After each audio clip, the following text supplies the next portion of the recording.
What's going on, Commanders fans? So we have signed Andrew Norwell, the former Panther and former Jaguar. Brandon Sheriff's with the Jaguars now. Andrew Norwell is going to be with the Commanders this upcoming season. Now, we don't know the contract details yet. I would assume that it's going to be less than what the Eric Flowers contract is going to be, because there's really no point in signing him if it's not going to be at least a significant amount lesser than what we had Eric Flowers, or there was really no point in releasing him. So yeah, we would assume that it's going to be a cheaper contract. So of course you got the Panthers connection. I'm not, Carolina Commanders or Washington Panthers, whatever you want to call it. But let's get into Andrew Norwell, some of his background, and then we'll talk about the Carson Wentz press conference, how that went. It was pretty quick. He didn't talk too long. But yeah, I'll break that down just a little bit. He's undrafted, went to Ohio State, so we got another Ohio State guy on the roster. 6'6", 325 pounds, 30 years old right now, should be 31 by the time the season starts. Plays left guard. Was an All-Pro in 2017 with Ron Rivera with the Panthers, with offensive line coach John Matsko, who was there with the Panthers when they had a really, really good season when they went to the Super Bowl. So that's good news there. Blocked for Cam Newton, did a heck of a job doing that. Was with the Panthers in 2014 to 2017. Did not give up a sack in 2017. He has not given up more than 3 sacks in a season, so that is legit right there. Last year, he gave up 0 tackles for loss, giving up on run plays last year, so he should be good in the run game, pulling and having good technique. He is also very aggressive and very nasty, as they say as well. Eric Flowers was nasty too and very aggressive too when he played out there too. Solid pass protector. As well. Now, he did have a 66 Pro Football Focus grade last year. Pro Football Focus is not, the gospel or anything like that, but it's a good way to measure guys and their performance. Eric Flowers graded as a 72 Pro Football Focus grade, and Andrew Norwell graded as a 66, but he only gave up 3 sacks. Eric Flowers gave up 6 sacks. And Andrew Norwell had 8 penalties, which is not great at all last year. 8 penalties. So keep that in mind. Hopefully he can be more disciplined next year and not have 8 penalties this upcoming season. So that's the news on that. And also durability. Last year we had a lot of injuries on the offensive line. Sadiq Charles had to play a lot. Who else? Brandon Sheriff got injured a couple of times. Leno played every game. Sam Cosme was injured. Chase Rouillet was injured. We had to play Sadiq Charles at tackle. We had to play Sadiq Charles at guard. Keith Ishmael had to be thrown in there. Just numerous guys. We had to shuffle linemen a lot. We had a lot of guys go to. Eric Flowers got hurt a couple games as well. So we had a lot of injuries on that offensive line. So we got to keep that depth. As Ron Rivera loves to say, we were the 6th ranked offensive line last year per PFF. So Ron Rivera loves PFF for sure. But you look at his durability. In 2017, he played 16 games. In 2018, he played 11 games. 2019, he played 16 games. 2020, he played 13 games. 2021, he played 17 games.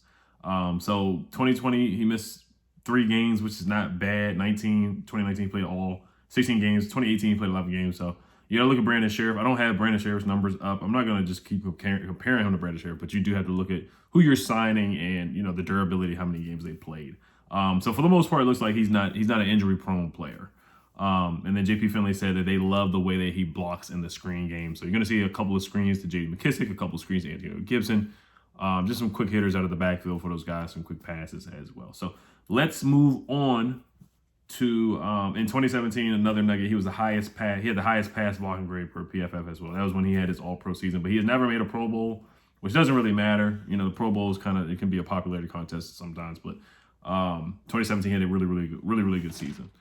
As an all-pro for the Carolina Panthers.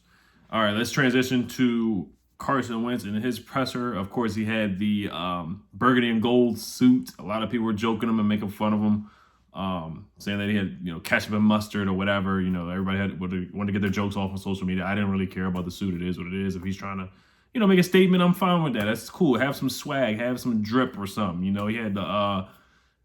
Did he have the ones on, the Jordan ones? I couldn't tell if they were he had some yellow shoes. I don't think they were the Jordan ones.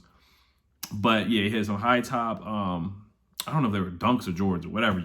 But yeah, he tried to do his thing. He had the khaki pants, would look pretty darn bad. That's the only critique I have on the fit for Carson.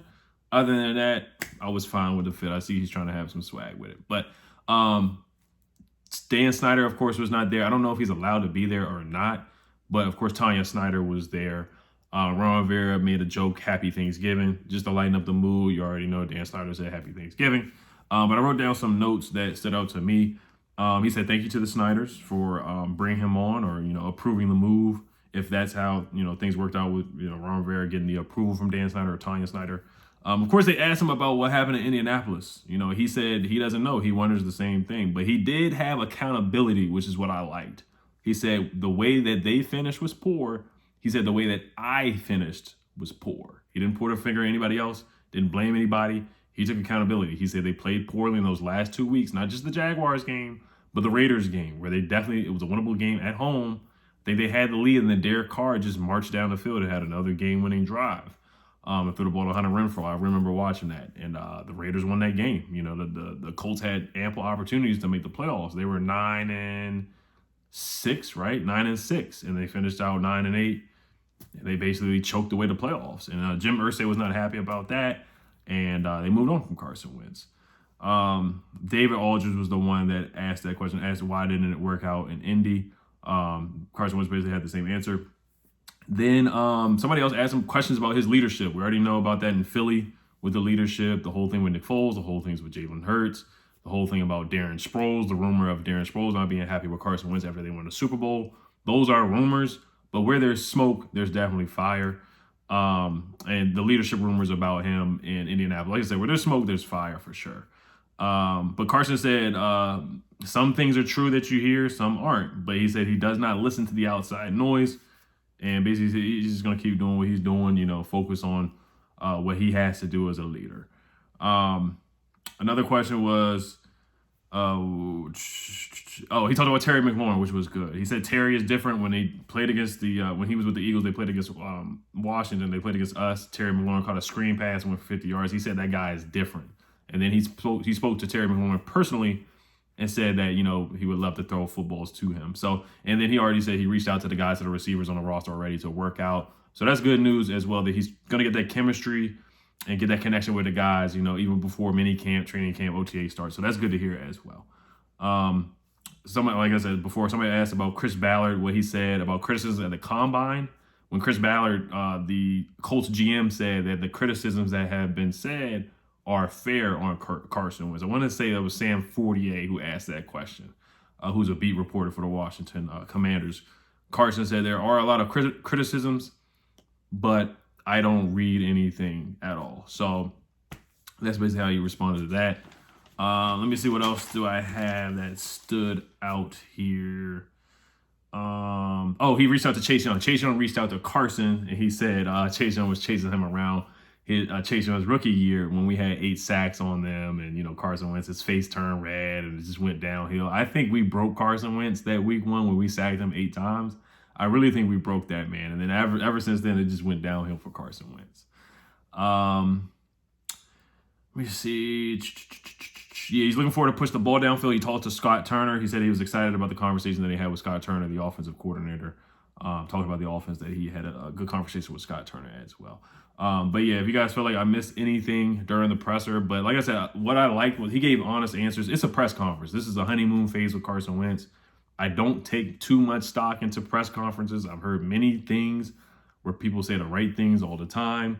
And there's been some bad press conferences too. There's been some guys who've had bad press conferences and they play well. There's been guys who've had great pressers and they haven't worked out. So we've seen it a lot before. Ryan Fitzpatrick had a great presser. He got injured, so I'm not going to blame him for anything. He had a great presser last year. Some guys, Adam Gase is one guy that had a terrible presser and had a terrible career as a coach too. So that's one guy that I can say it definitely correlated for sure. But, some guys talk a good game. But like I said, I felt Carson gave genuine answers. I don't think he beat around the bush. He's heard the criticisms. He heard the criticism of Philly. He heard the criticism coming out of Indy from Jim Irsay, who was the guy that really, really wanted to get rid of him. And we've heard now more that it wasn't really Frank Reich that wanted to get rid of Carson Wentz. It was up to those guys. They probably would have stuck with him. And you see the Colts now, they're looking for a quarterback. The only option they really have right now is Jimmy Garoppolo. They're kind of stuck in no man's land with a quarterback at the moment. So, but like I said, from what I heard from Carson Wentz, I have nothing negative to say from the press conference at all. I have nothing negative to say. Like I said, I like the accountability that he had about him not playing well in those last 2 games. Yes, did the Colts defense was bad against the Jags? Yeah, but Carson Wentz didn't play well either.